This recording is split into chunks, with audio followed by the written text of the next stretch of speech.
ya llegó la crema. Bienvenidos todos, esto es Aquí hay tema. Tal tableros, dados, historias que se enredan desde Ludógenes, donde el juego te lleva. Esto no es un juego, pero aquí hablamos de ellos. Cruzamos épocas, tocamos los destellos. Aquí hay tema, pa' que lo sientas. La historia detrás, en cada vuelta. Aquí hay tema, estate al caso. De mesa en mesa, marcamos el paso. Muy buenas, estás escuchando Aquí hay tema, un espacio dentro de nuestro podcast Ludógenes, donde Miguel que nos trae un pedacito así como muy condensadito de la historia que hay detrás de un juego de mesa. Muy buenas, Miguel. Muy buenas, hola, con ganas de calzarme las sandalias romanas. Hacía tiempo que no venías y además vienes para el buen tiempo, para el calorcito. Sí, hace calor por aquí, ¿no? Sí, un poquito. Y hace mucho calor especialmente porque en el caso de hoy, de hecho os recomiendo que os pongáis ropa fresca y cortita, ya que nos vamos a ir a vivir la erupción del Vesubio desde Pompeya. Así que preparados, mochila al hombro, vamos bien cargaditos de agua, un buen paraguas así como de metal, porque van a caer cascotes y lava a punta pala y vámonos para allá. Venga. Hoy el programa un poquito lo vamos a dedicar al juego La caída de Pompeya, The Downfall of Pompeii, que es de un juego de 2004, del diseñador Klaus-Jürgen no sé qué. ¿Cómo era esto? Klaus-Jürgen Brede, en español traducido como La noche que cayó Pompeya. No han hecho traducción literal. Exacto. Es un juego que está pintarrajeado por Oliver Freudenreich y Guido Hoffmann, menos mal que este tiene el nombre más fácil, y está publicado en España por Maldito Games. Es un juego de 2 a 4 jugadores, recomendado más a 4, esto es un juego que cuanta más gente más divertido es. Son 45 minutos de partida aproximadamente, yo diría que una horita mejor, a partir de 10 años, y es un juego muy sencillito de reglas, de un peso de 1,85 sobre 5, o sea, muy poquita cosa. Es un juego en el que vamos a jugar en 2 fases. Vamos a tener un tablero delante, que es Pompeya, la ciudad. Dime, Miguel. Sí, no, que hay que decir que Klaus-Jürgen Brede, que igual no suena mucho, y es porque es el padre de la gallina de los huevos de oro llamada Carcassonne. Sí, señor. Autor de Carcassonne también, sí. Ya le habíamos dedicado en su momento el Aquí hay tema 5, y que se ve que a este hombre le gusta el sur de Europa. Porque mientras que en Carcassonne construíamos pacíficamente y metíamos ahí, hacíamos castillos y payeses ahí tirados durmiendo, aquí no, aquí hemos venido a ver el mundo arder. Literalmente, y más a sus paisanos. Bueno, como iba diciendo, vamos a jugar sobre la ciudad de Pompeya en 2 fases. En la primera fase lo que vamos a hacer es colocar a nuestros ciudadanos dentro de los edificios mediante una mecánica de cartas. Los edificios van numerados y tienen colores y tenemos una serie de cartas con números y colores. Entonces iremos gastando estas cartas para poder colocar en donde coincidan. Si tengo un 6 azul, pues en el edificio 6 azul podré colocar muñecos. Llegado a cierto punto, que hostia, le acabo de pegar al micro, llegado a cierto punto... es lo que tiene gesticular así al aire. Llegará un momento en que saldrá una carta del volcán que será un primer aviso. A partir de aquí la mecánica cambia un poquito porque se relajan un poco las restricciones y nos permite colocar más rápido a los jugadores, a los peones. ¿Vale? Entonces, ¿qué vamos a querer hacer aquí? Nos va a interesar muchísimo colocarnos cerca de las puertas. Dentro del mapa, si miráis alguna foto, veréis que alrededor de toda la ciudad hay una serie de puertas, hay una muralla con puertas, y esas puertas son importantes porque en la segunda fase vamos a tener que salir por ellas para salvarnos. Entonces, en la primera fase lo que nos interesa es colocarnos lo más cerca posible para que nos sea más rápido y más sencillo salir. Segunda fase, ¿cuándo empieza? Cuando sale la siguiente carta de volcán, que es la que nos va a decir, aquí empieza a salir la lava, agarraos los machos que venimos. ¿Qué va a pasar a partir de este punto? A partir de este punto cambia la mecánica. Lo que vamos a hacer es salir corriendo como locos hacia las puertas y ir colocando losetas de lava a partir de 4 puntos estratégicos que tiene el mapa ya colocado. ¿Qué vamos a hacer aquí? Pues cuando pillemos con la lava a un compañero, el muñequito del compañero se va para adentro del volcán y le vemos arder ahí, ver cómo se churrasca. Y esa parte, esa inquina, esa mala leche, eso es divertidísimo, a mí me encanta. Y es un juego Sí, que lo se es. trata de eso, simplemente, de moverte corriendo para las puertas y de achicharrar a tus compañeros, hacerles encerronas con la lava, que no puedan salir ahí, que estén acorralados entre la pared y la lava. Bueno, es divertidísimo, tiene una mala leche tremendísima. Muy, muy recomendado este juego.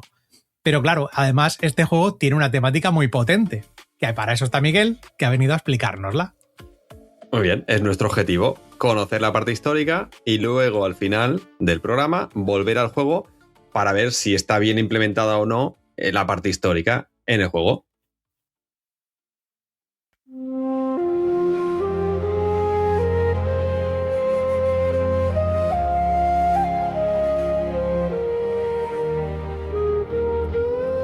Venga, pues arrancamos con el tema. Miguel, vamos a Pompeya. Cuéntanos un poquito por dónde vamos. ¿Por dónde vamos a Pompeya? ¿Vamos a ir andando? ¿Vamos a ir en bici? ¿Cómo quieres ir? Lo primero. Vamos con nuestra Me queda un máquina poco del lejos, tiempo. Vamos con la máquina del tiempo, venga. Y mira, este programa lo he dividido en 3 grandes bloques, ¿vale? Que tendrán Venga. apartados, pero los grandes bloques son antes, Pompeya durante, la destrucción, y Pompeya después. Perfecto. Entonces, empecemos con la chicha histórica.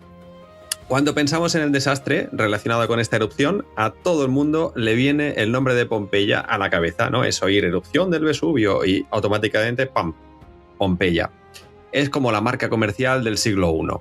Pero hoy queremos aprovechar también para reivindicar a su vecina olvidada, Herculano. ¿Habías oído hablar de Herculano? Quizás sí. ¿Me vas a hacer una rima rara? No, adáptate porque Herculano va a salir muchas veces. La mano. De un ¿Habías romano, oído de hablar un romano, sí. Romano. ¿Habías oído hablar de Herculano? No. No. Pues mira, para que nos entendamos, he buscado una analogía actual. Pompeya sería el Benidorm de la época, ¿vale? Una ciudad masiva, bulliciosa, comercial, llena de guiris, que serían los comerciantes que venían desde otros puntos del Mediterráneo, tabernas abiertas 24 horas, burdeles también, y un puerto que era un no parar de barcos descargando mercancías. Era el sitio donde la clase media alta iba a hacer dinero y a gastárselo. En cambio, Herculano era Marbella. Era mucho más pequeña, pero mucho más lujosa. Allí no había ese ruido y el bullicio comercial, había villas de recreo con mármoles preciosos y bibliotecas privadas de importantes senadores en Roma, y si en Pompeya se iba a negociar con vino y con garum, a Herculano se iba a que te vieran con tu mejor toga, a discutir de filosofía frente al mar. En fin, 2 perfiles distintos que el Vesubio, con mucha falta de tacto, decidió destruir por igual, aunque de formas diferentes. Y bueno, pues ¿de dónde salía tanto dinero para pagar todas estas villas y otras instalaciones públicas? Como por ejemplo un anfiteatro que había en Pompeya. Pues principalmente de algo que hoy nos daría un asco tremendo, el garum. Sí. ¿Has podido probar el garum? No, no quiero probarlo. No, yo tampoco. Me da mucho asquito. Para el que no lo sepa, el garum era una salsa hecha a base de vísceras de pescado fermentadas al sol con mucha sal. Básicamente, pescado podrido que se filtraba hasta obtener un líquido ámbar. Era el ketchup de la antigüedad. Qué asquísimo. Los romanos se lo echaban a todo, desde a la carne hasta al vino. Pompeya era una de las capitales mundiales del garum, y eso generaba una clase media alta de nuevos ricos con las manos manchadas de tripas de pescado y las bolsas llenas de denarios. Y aquí ahora quiero romper el primer mito. Solemos imaginar el mundo romano como un club de campo solo para hombres, pero Pompeya, gracias a sus grafitis y registros, nos cuenta una historia distinta. Era también una ciudad de oportunidades para mujeres empresarias. Por ejemplo, tenemos el caso de Eumauquia, una mujer que heredó un imperio familiar basado en el ladrillo y la lana y que acabó financiando el edificio más colosal del Foro de Pompeya. Y también conocemos a Julia Félix. Esta mujer era una auténtica magnate inmobiliaria que, tras el terremoto, que mencionaremos ahora, decidió que no iba a esperar a que nadie la rescatara. Dividió su enorme villa y hemos encontrado un enorme anuncio en una pared en el que ofrecía alquileres de lujo con termas privadas para recuperarse económicamente. Vaya. El anuncio dice que dichas termas son literalmente dignas de Venus. ¿Qué te parece? Se vende. Me parece bien. alucinante. Lo bien que se vendían en esa época ya, ¿eh? Yo creo que estaban más avanzados de lo que estamos nosotros ahora, ¿eh? Puede ser. Al menos en algunas cosas. Sí. En algunas cosas sí, en otras ya no tanto. En Pompeya, si tenías olfato para el negocio, el género pasaba a un segundo plano. Y no os penséis que estas villas eran sobrias, porque Pompeya era una explosión de color. Paradójicamente, gracias al desastre, quedó todo sellado y hoy conservamos frescos con una viveza alucinante. Pero ojo, que los romanos no tenían filtros. Uno de esos frescos más famosos, que te va a encantar, y se pueden ver nada más entrar a la casa de los Betti, es el de Príapo pesando su propio falo en una balanza con una bolsa de dinero. Para ellos, y un cartel ahí Príapo, a lo grande que ponía "Bienvenidos a Pompolla". Tenía que hacer el chiste. Muy buena esta. Y bueno, que para ellos no era algo vulgar, ¿vale? Esto viene luego con el cristianismo. Esto de dibujar pollas, vamos, que es una cosa que nos ha gustado desde siempre. Pero los hombres lo tenemos en la genética, eso. Viene directamente en la genética. Lo mismo que si vas por la noche ahí y vas intentando buscar ojos y tal, lo mismo. Vas de dar un trozo de papel y un boli, una polla. Va en la genética. Yo creo que las pinté hasta en la universidad. Bueno, es que coño, las pintamos. Las pintamos ahora todavía. Imagínate. Sí. En fin, eran un símbolo de prosperidad y fertilidad. De hecho, se encuentran en algunos monumentos, en muros, en acueductos. Y bueno, en este caso, querían dejar claro que en esa casa sobraba de todo. Empezando por la fortuna.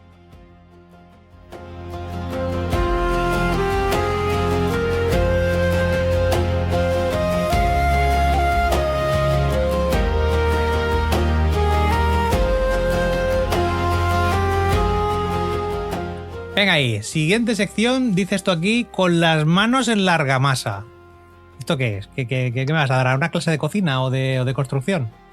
De construcción, sí, por ahí van los tiros.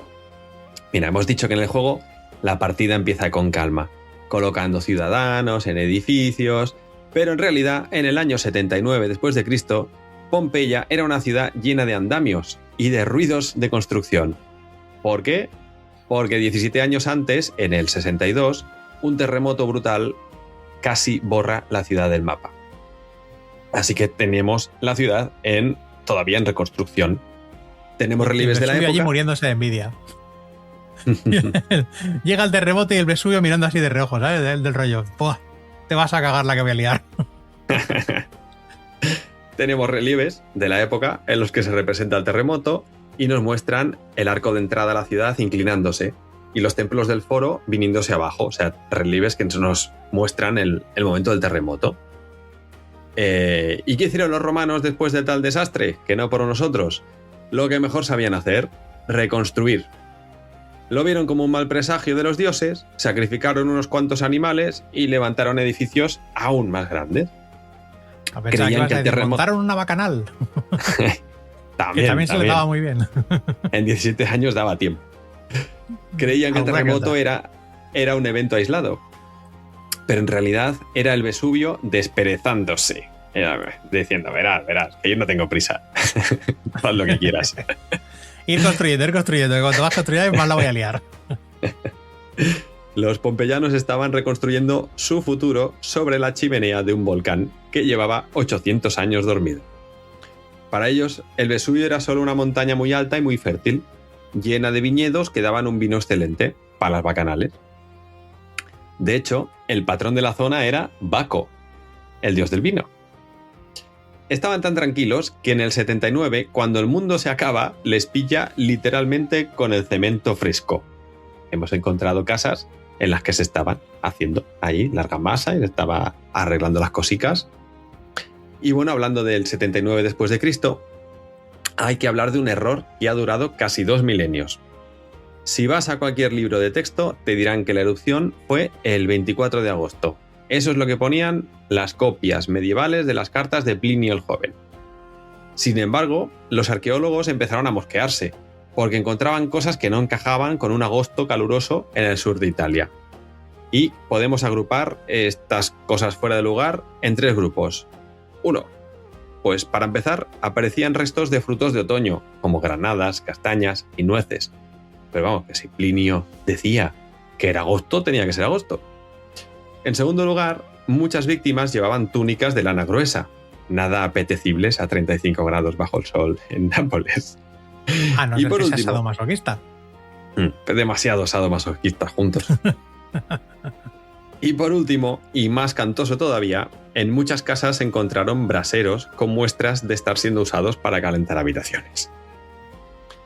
Pues bien, la prueba definitiva llegó no hace mucho, en 2018. Una inscripción a carboncillo, hecha en una casa en plena Reforma, mencionaba el 17 de octubre. Se ve que escribían allí un momentito a carboncillo lo que tenían que pagar y esas cosas, y como el carboncillo luego se borraba y se pintaba el fresco por encima, pues no se llegó a pintar el fresco, ¿no? Entonces, unos días antes, el 17 de octubre, antes del 24, pues quedó esto escrito. Y así que llegamos a la conclusión de que fue el 24 de octubre y todas esas piezas fuera de lugar de repente encajan. ¿Y por qué fue el error? Porque un monje copista se equivocó al transcribir la fecha hace unos 1000 años y nos hemos pasado siglos replicando una errata por culpa de un descuido. ¿Ves? Y luego nos quejamos de las erratas en los juegos de mesa. Y lo poquito que tardan, ¿sabes? En corregirlas comparado con esto.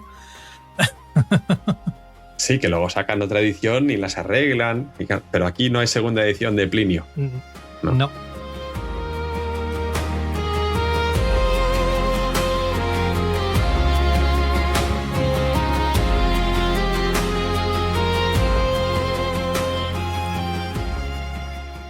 Bueno, pues hasta aquí era un poco el antes. Ahora vamos a ver el durante, ¿no? Que es pero cuando dices durante, ¿te refieres a durante el momento de caer la lava o es el momento histórico, digamos, de pleno fulgor de Pompeya?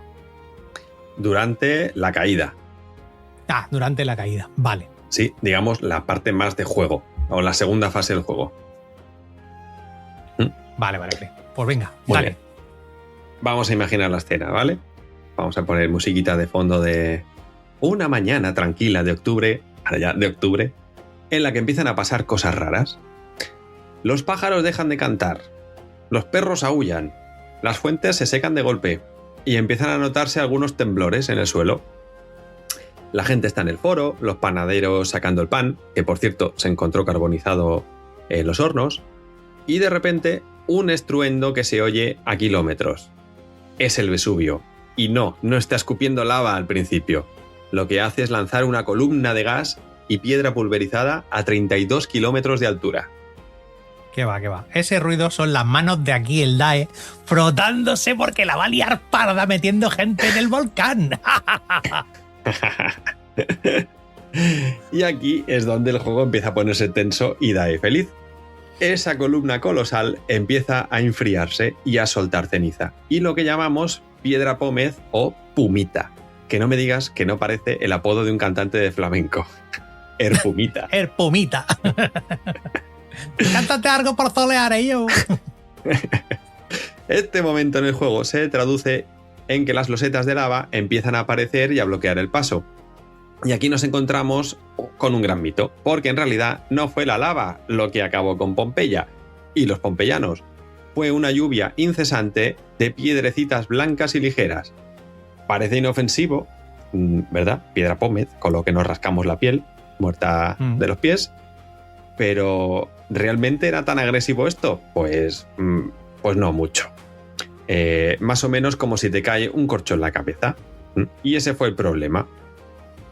La gente no lo vio como una amenaza, algunos salieron a la calle con almohadas atadas a la cabeza, nos lo cuenta Plinio el Joven, para protegerse de los golpecitos, y siguió haciendo sus tareas. Oye, yo es que tenía que ir a comprar al mercado, iba a ver a mi tío, lo que sea. Que caen cachos de roca del cielo, aunque pesen poco. ¿Qué más da? No pasa nada, hombre. No es señal de nada esto, hombre. Aquí seguimos. Pa' huevo los míos, no pasa nada. Claro, recordemos que el Vesubio no era un volcán para ellos, era una montaña.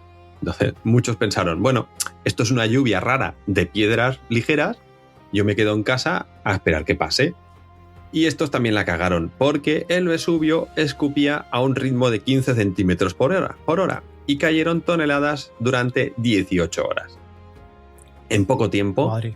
las calles tenían 1 metro de espesor, las puertas ya no se podían abrir hacia afuera y los tejados de las casas de Pompeya, que eran planos, no estaban diseñados para aguantar este peso. Así que empezaron a colapsar. Mucha gente murió aplastada dentro de sus casas porque pensaron que quedarse bajo techo era lo más seguro. Craso error. Y sigamos. Mientras en Pompeya se asfixiaban y se hundían los tejados, en nuestra querida Herculano, la Marbella de la que hablábamos antes, pensaban que había tenido una suerte increíble. El viento soplaba hacia el sureste, empujando toda la ceniza hacia Pompeya, y en Herculano el cielo estaba relativamente despejado. Sin embargo, al caer la noche, la columna volcánica colapsó por su propio peso, y aquí es donde aparece el verdadero monstruo, el flujo piroclástico, que tiene nombre de carta de Magic.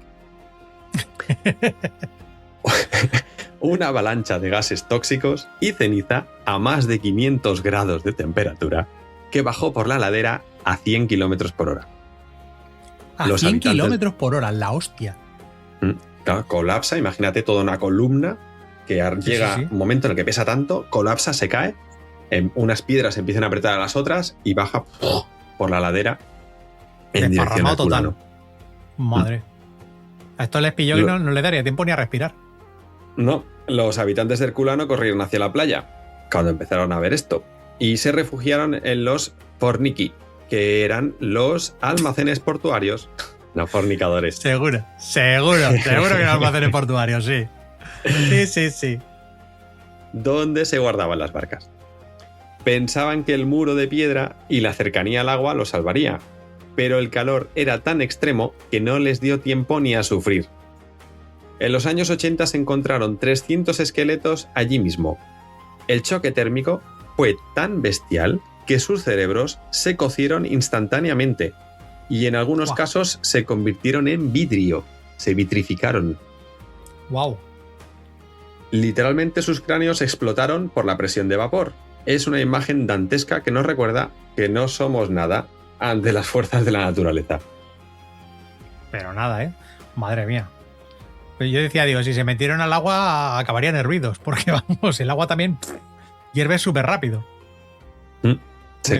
¿Cuánto has dicho? ¿1500 grados era la lava? 500. No. No era lava. Era este humo mezclado con todo. Sí. El flujo piroclástico. Eso, la carta de Magic.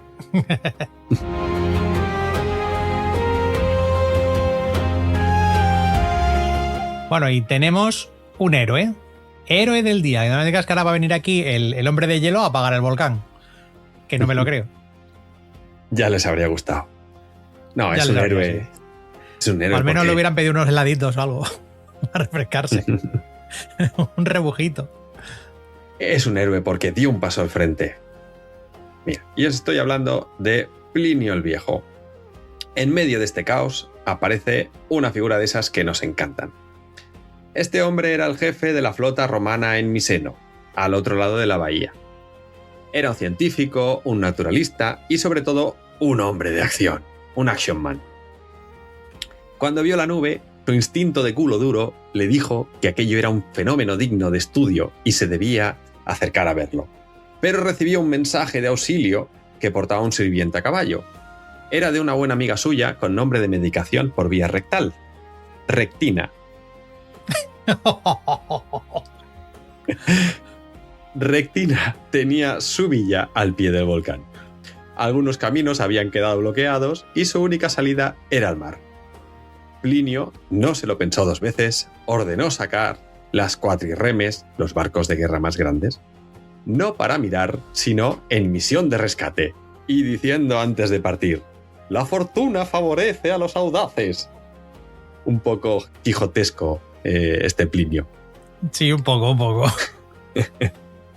Y allí iba en plan patrulla canina, cuando, lamentablemente, los barcos de Plinio intentaron acercarse a la zona de la villa de Rectina. El mar se había vuelto poco profundo por la caída de la pumita, y el timonel, aterrorizado ante la posibilidad de quedarse varados, le pidió dar la vuelta a Plinio, pero Plinio se negó y ordenó desviarse hacia Estavia, a otra localidad, a la casa de un amigo llamado Pomponiano, para replantear el plan de rescate. Allí, en un alarde de sangre fría, o quizá de inconsciencia, Plinio cenó y se fue a dormir. Llevaba muchas horas despierto. Estaba cansado el hombre, estaba cansado. Y dicen que sus ronquidos se oían desde el pasillo cuando tuvieron que despertarlo porque la ceniza estaba bloqueando la puerta de su habitación. Recordemos que las casas daban a un patio interior abierto, entonces las puertas, las habitaciones daban a este patio, entonces la ceniza seguía entrando por ahí. Y bueno, pues salieron a la playa con almohadas atadas a la cabeza para intentar escapar en barco cuando el mar estaba demasiado bravo. Y Plinio el Viejo murió allí mismo, en la arena. Su sobrino, Plinio el Joven, nos cuenta que fue a causa de los gases sulfurosos, o sea que debió respirar unas cosas que le mataron allí mismo. El caso es que murió como un héroe de acción. Tenía unos compañeros que habían comido algo chungo y lo mataron a gases, lo gasearon. La cena. ¿A qué no dice nada de eso Plinio el Joven? De eso no dice nada Plinio el Joven, ¿no? Porque pues no tiene glamour. No tiene glamour. Cierto. Es mejor así. Y bueno, entonces digamos que lo que nos dijo Plinio es que su tío murió como un héroe de acción intentando salvar a una amiga y dejando a su sobrino la tarea de escribirlo todo para que nosotros, 2000 años después, podamos comentarlo mientras jugamos una partida.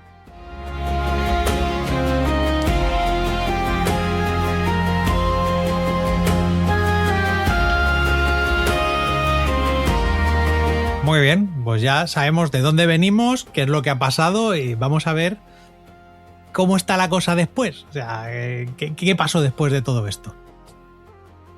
Después de la destrucción, Pompeya durmió bajo ceniza endurecida durante unos 1650 años. En 1599 se hicieron unos primeros hallazgos accidentales mientras hacían unas obras hidráulicas, pero todavía no comprendían su importancia y lo dejaron ahí. Y las excavaciones formales llegaron en 1748 bajo el auspicio del que sería nuestro rey Carlos III, que por aquel entonces era rey de Nápoles. Pero el mérito técnico fue el de un ingeniero militar español, Roque Joaquín de Alcubierre.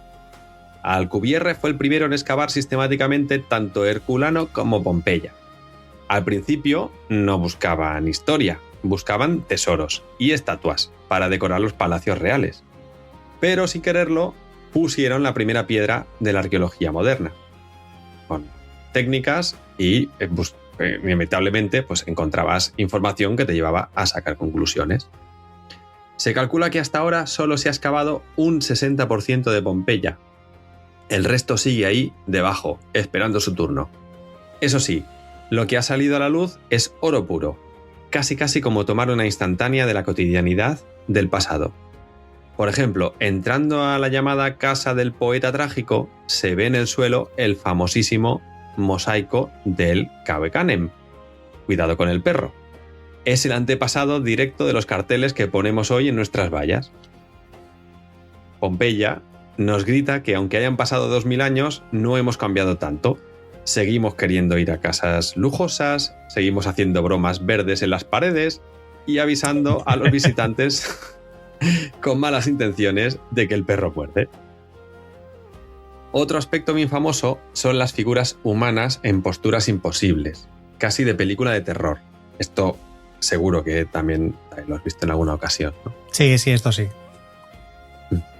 Hay gente que piensa que son cuerpos petrificados o estatuas, pero la realidad es mucho más fascinante y un poco macabra. La ceniza fina que cayó sobre los cuerpos se mojó con la lluvia y se endureció rápidamente, creando una cáscara sólida que rodeaba los cadáveres. Con el paso de los siglos, el cuerpo real que había dentro, carne, huesos, ropa, se pudrió y desapareció, dejando un hueco vacío, con la forma exacta de la persona. Y lo que viene después, pues es como cuando haces un bizcocho con un molde con forma de estrella.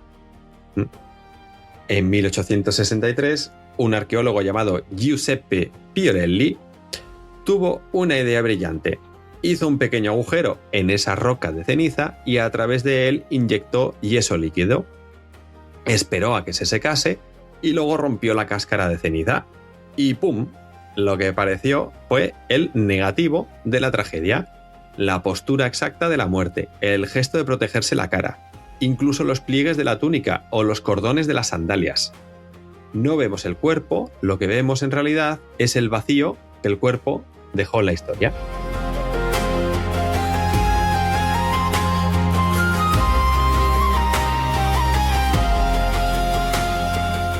Muy bien, pues seguimos con la siguiente apartado, que se llama Hackeando el pasado.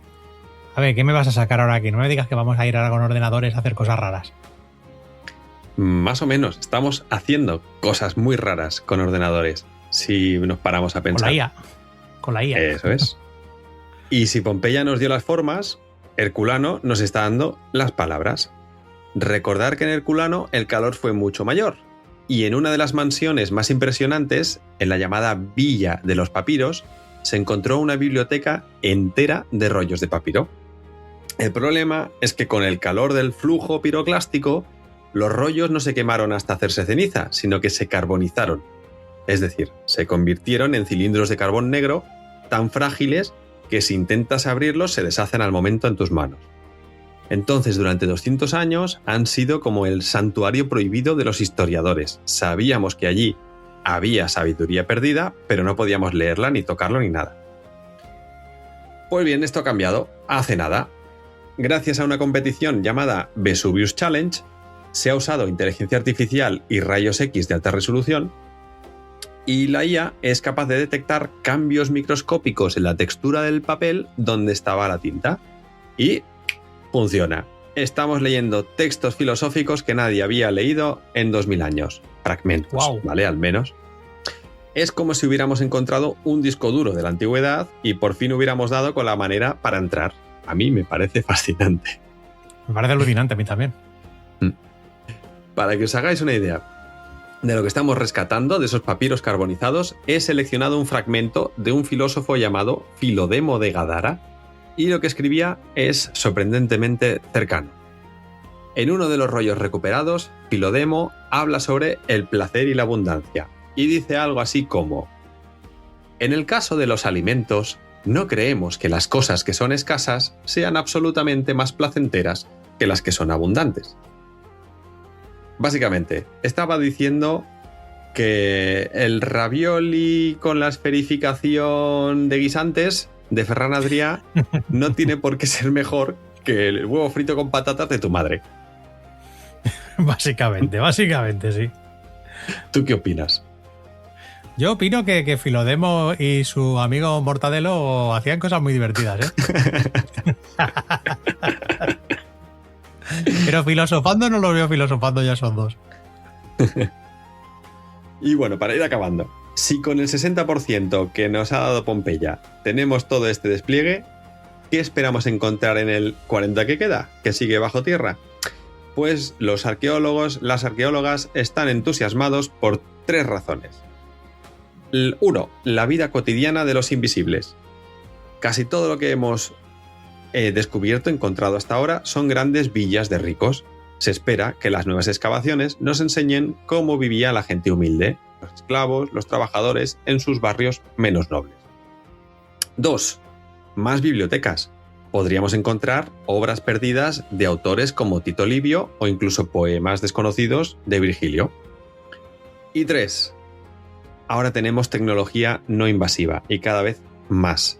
Lo más emocionante es que ahora se excava diferente. Ya no se trata de sacar piedras y ya está, que eso es muy destructivo, sino de usar escáneres y drones para ver, entre comillas, qué hay debajo antes de tocar nada. Pompeya no es un yacimiento muerto, es un laboratorio que afortunadamente nos va a seguir dando noticias durante los próximos 100 años.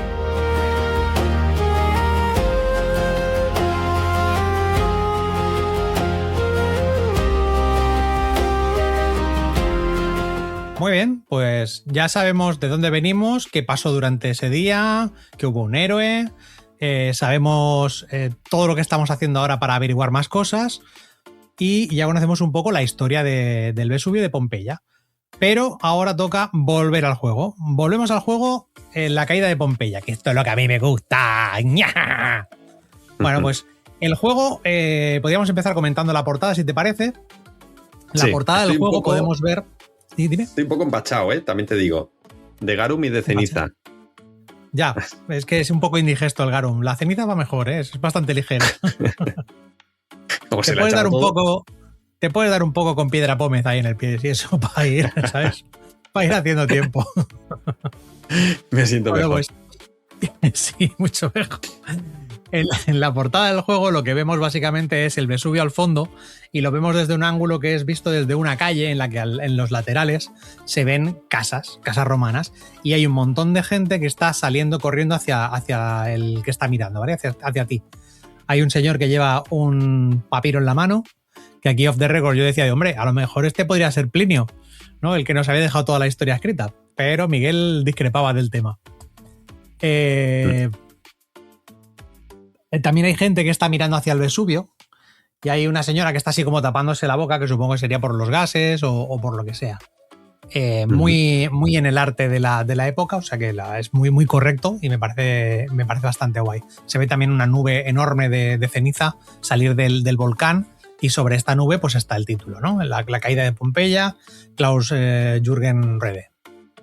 Esto sería un poco lo que es la portada.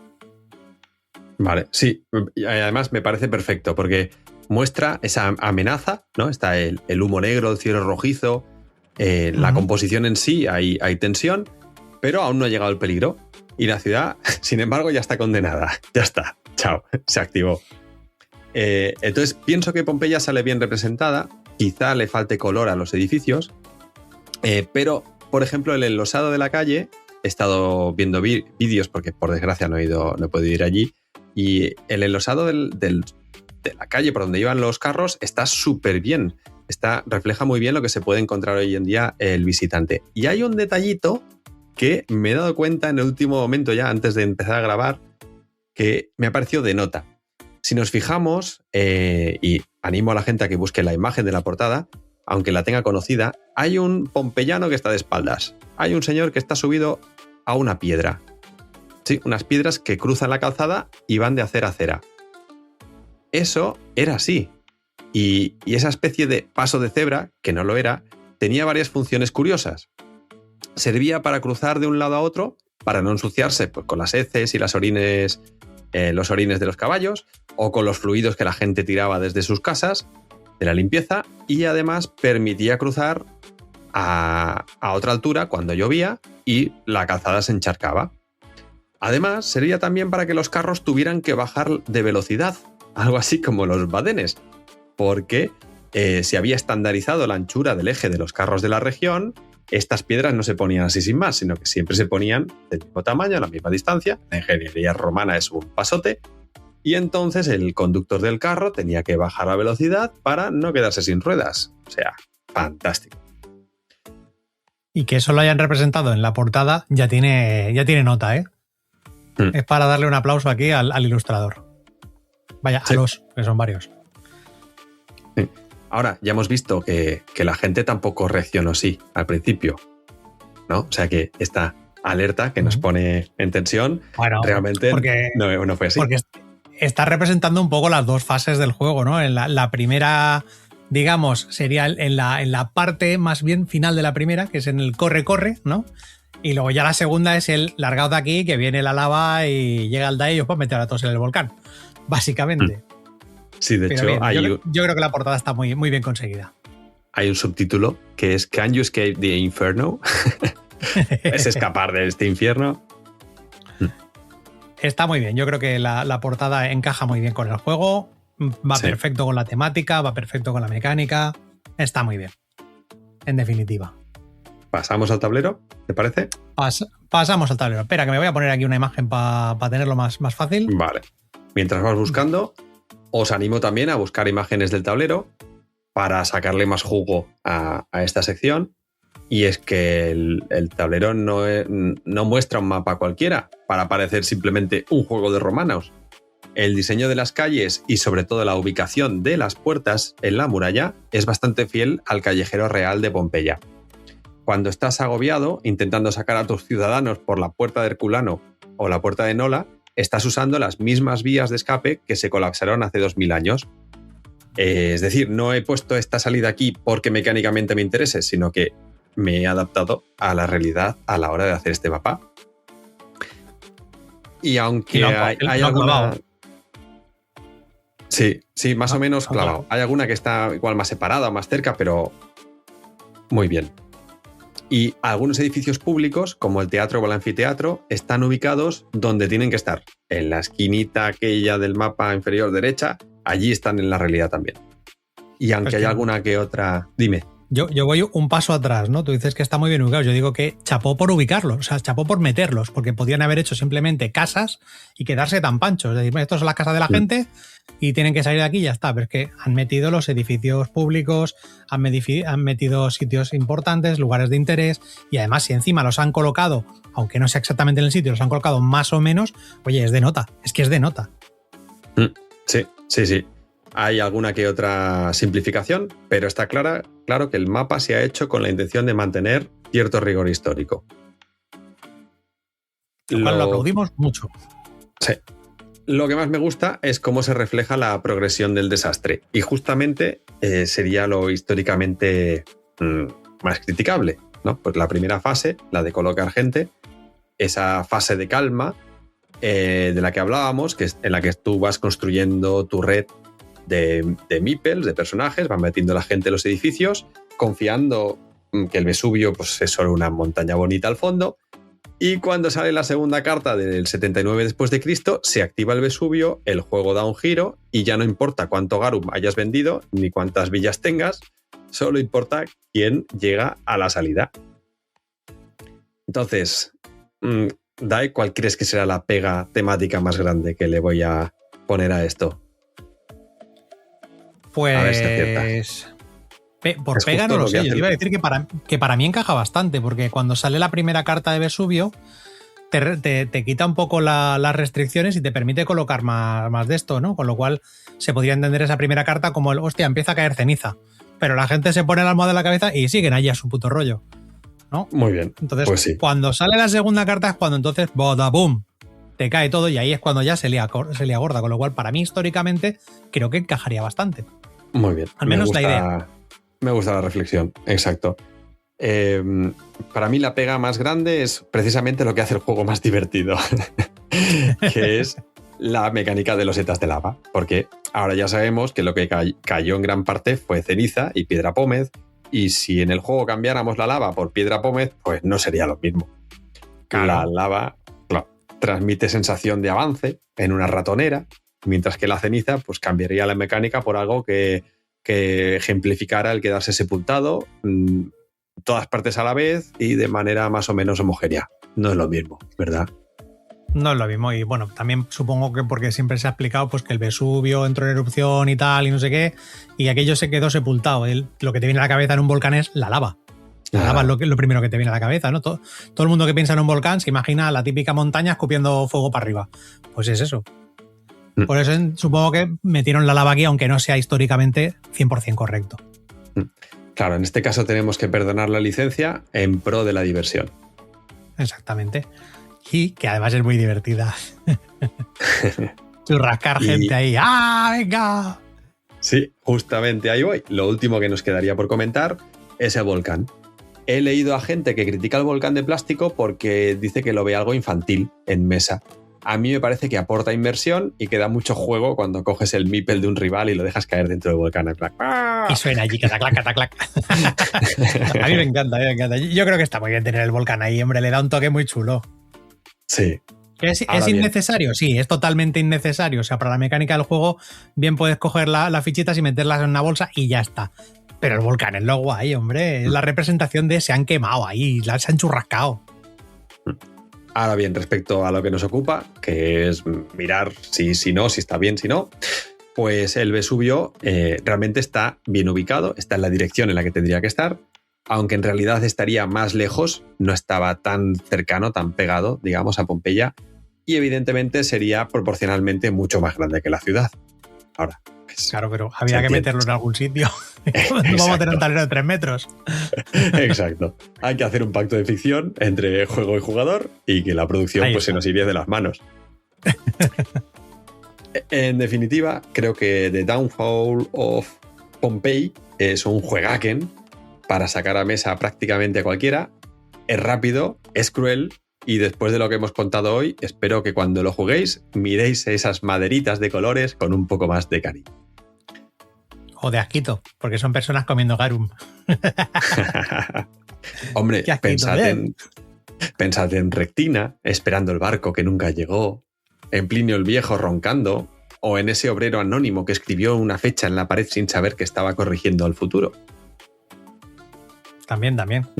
O los amigos de Plinio el Viejo que lo mataron gaseándolo. Pensad en ellos. Sí, seguro que van a pensar en eso, seguro. Cuando estén jugando van a estar diciendo, me lo voy a cepillar por aquí, le voy a hacer una ratonera con la lava y va a palmar aquí a lo grande. Me voy a cargar 7 tíos de golpe. Joder, sería muy friki que alguien dijera, mira, esta Rectina. ¡Ah! Alguna habrá. Pero bueno, oye, el juego yo creo que temáticamente encaja mucho, mecánicamente está muy bien hilado. Es un juego divertido, es un juego ágil, es un juegaken en todos los sentidos. No sé qué hago que no lo tengo en la ludoteca todavía. Debería de comprarlo. Bueno, que es difícil de conseguir. Sí, pero lo reeditarán. En algún momento lo reeditará alguien. La última fue de Maldito y no creo que tarden mucho en volverlo a editar este juego. O que no saquen un GameFound así con una versión deluxe con un volcán de 3,5 metros y que venga con cajitas de vino y garum acompañando al juego. Pues eso molaría, porque siendo independiente del idioma, más allá de las reglas. Es que es muy fácil de que se puedan juntar varias editoriales para editarlo, no creo que haya ningún problema. Sí, yo creo que ahora habrá algún tema de licencias por medio ahora, ¿eh? Estarán negociándose o algo y poniéndose de acuerdo a ver quién se la lleva y quién imprime con quién y dónde. Pero vamos, seguro que algo se cuece por ahí. Algo se cuece. Al menos me gusta pensar eso. Porque en la siguiente caigo. Yo también caería, pero es un juego que me gustaría tener. De hecho, en el grupo creo que solo lo tiene. En nuestro grupo solo lo tiene uno, creo, ¿no? Sí, por eso, gracias a él, lo hemos jugado y nos dio la idea de hacer este programa. Un saludo, Enrique. Ahí está. Y gracias, que lo ha traído 2 veces para que lo podamos jugar y hablar a gusto del juego. Muy bien. Pues hasta aquí el Aquí hay tema de hoy. Esperamos que os haya gustado, que lo hayáis pasado tan bien como nosotros haciéndolo. Ya sabéis que a nosotros esto nos encanta. Y bueno, y sobre todo, muchísimas gracias, Miguel, por el currazo que te pegas, que sé que te pegas unos buenos curros con estas cosas. Además, para sé que te has documentado mucho y que además hacía bastante tiempo que te lo estabas currando, que tenías ganas, pero con la movida de la casa y de la mudanza no habías tenido tiempo. Sí. Siempre hay algo y al final esto lo hacemos por placer, pues se hace cuando se puede. Pero vamos, que se hace con gusto. Muy bien. ¿Tienes ya en mente el siguiente programa? No. ¿No? Bueno, pues sí. Sí, hay un tema en ciernes. Hay que ver todavía si da para que hay tema entretenido y guay, pero sí hay un candidato. Muy bien. Luego ahora cuando cortemos me lo cuentas y dejamos a toda la gente con la intriga. Muy bien, pues muchísimas gracias a todos por habernos escuchado, por habernos aguantado el rollo. Recordaros que tenemos un grupo en Telegram que es t.me/ludógenes, donde cada día somos más gente. Hay un grupillo que se está montando ahí muy guay, hay un ambiente muy chulo. Os invito a que paséis, lo veáis, comentéis. Y en definitiva, que lo paséis bien, un ratito bien con nosotros. También podéis escribirnos al mail, a ludogenespodcast@gmail.com. Recordad que es el mail al que no escribe ni el spam, que bueno, últimamente sí, alguno cae, pero porque se ha equivocado seguro. No venía para nosotros. Y nada, hasta el próximo programa. ¡Chao! Y recordad, si el juego es bueno, la historia que hay de ahí detrás lo hace mejor. Oye, oye, familia, ya llegó la crema. Bienvenidos todos, esto es Aquí hay tema. Tal tableros, dados, historias que se enredan desde Ludógenes, donde el juego te lleva. Esto no es un juego, pero aquí hablamos de ellos. Cruzamos épocas, tocamos los destellos. Aquí hay tema, pa' que lo sientas. La historia detrás, en cada vuelta. Aquí hay tema, estate al caso. De mesa en mesa, marcamos el paso.